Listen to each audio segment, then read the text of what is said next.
expense. Trust is really big. So really, before you even get into the policy and stuff, building trust and rapport, because people in their 50s, 60s, 70s, they want to trust you. Again, we've had some stuff come up in the news lately on lack of trust with an agent and some things. We want to build trust and go, you know what, this is a solid policy, and you can trust me that this is going to be there when you pass away for your loved ones and to take care of this.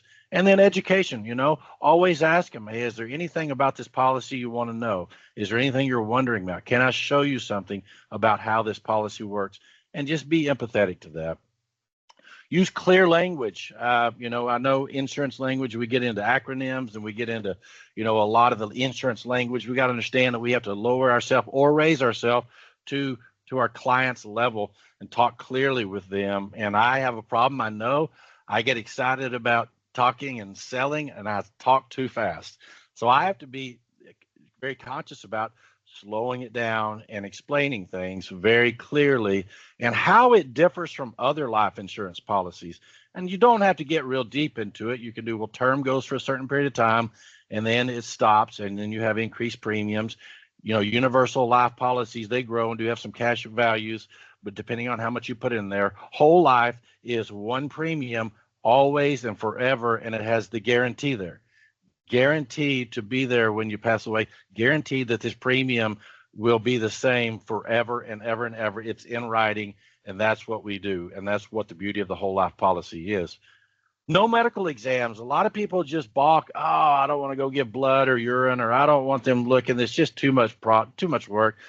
That's, final expense in most cases is no medical exam. You're going to run your reports, run your history of your medicine, maybe look into a little bit, depending on the company, of your background, and that people like that. Yeah, they want to know that they're not going to have a nurse come to their house and poke and prod them.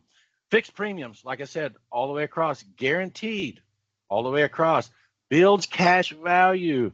So I want you to really think about this. If you've never looked at the illustration portion of a whole life policy and gone down there 20 years in there, have a sample of a final expense policy, print it out, print off the illustration page and go, Mr. and Mrs. Jones, buy one for yourself. Buy a $20,000 final expense policy. It will gain cash value. It will grow. And what they're going to see is that in 20 years or 15 years, that cash accumulation is going to grow in there. We want people to keep their final expense policy forever until they pass away. That's the purpose of it. But there are options built into final expense policies, because it is a whole life policy, to where at some point in time in the future, you can take that money out. You can use it. You can take a loan. Again, don't get into the weeds with the final expense prospect unless they ask it. But if they do ask it and they want to know the details, yes, absolutely. This will grow, and this will give you, when you get this policy, it will have the guarantees that on year 20, your cash accumulation will be $13,633.14. And that's in the illustration, and they're guaranteed. And then the last, peace of mind. Mr. and Mrs. Jones, imagine when you buy this policy, not if you buy the policy, when you buy the policy. And remember, when I'm talking to clients, I always use when. I don't use if. When I say when you have this policy, when you get this policy, when you purchase this policy, when you have this for 5 years, because in their mind they're hearing that when I get it, and they're shaking their head. Yes, you're already pre-selling it as you present it. When you have this policy, and that's called assuming the sale. You assume the sale to them, and then they all automatically believe you and believe in the process, and that's when it becomes real for them. And at the end of the day, it's hard for them to say no. Use storytelling. Everybody should have a story, and you do have a story. Most everybody has a story about when somebody passed away, and we had to pool money, we had to have a GoFundMe, we had to have a cake dinner or a fajita dinner. Many of things to gather money because somebody didn't take care of it or didn't think about it. Use testimonials. Use a testimonial.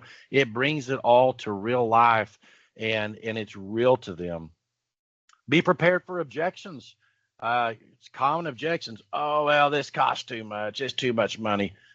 Well, they'll tell me, Bill, hey, what would what would your budget look like? Where can we be on this? We can adjust it to where it would fit your budget. I at least want to get you something before I leave, Well, I might could afford, $74. Okay, fine. We'll tailor it to $74. You can get $13,000 worth of coverage. That's at least going to get you something that we can work with, because I want to make sure that it fits your budget. A lot of agents out there go and try to sell the highest premium one to make the most commission, and they have, and they really oversell it.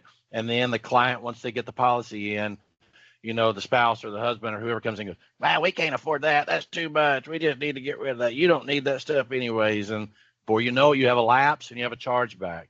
So it's really important to get that comfortable price to where they know they're going to pay it every month and that it's going to stay on the books. Okay. Skepticism. There's a lot of people out there that are skeptic, and that's where trust comes into play. That's where illustrations and trust comes into play. Good handshakes, yes, ma'am, no, sirs, all those things build trust to get rid of that skepticism. Okay. And listen to their concerns. Listen whether they're valid or not valid. Listen to their concerns because they want to be heard also.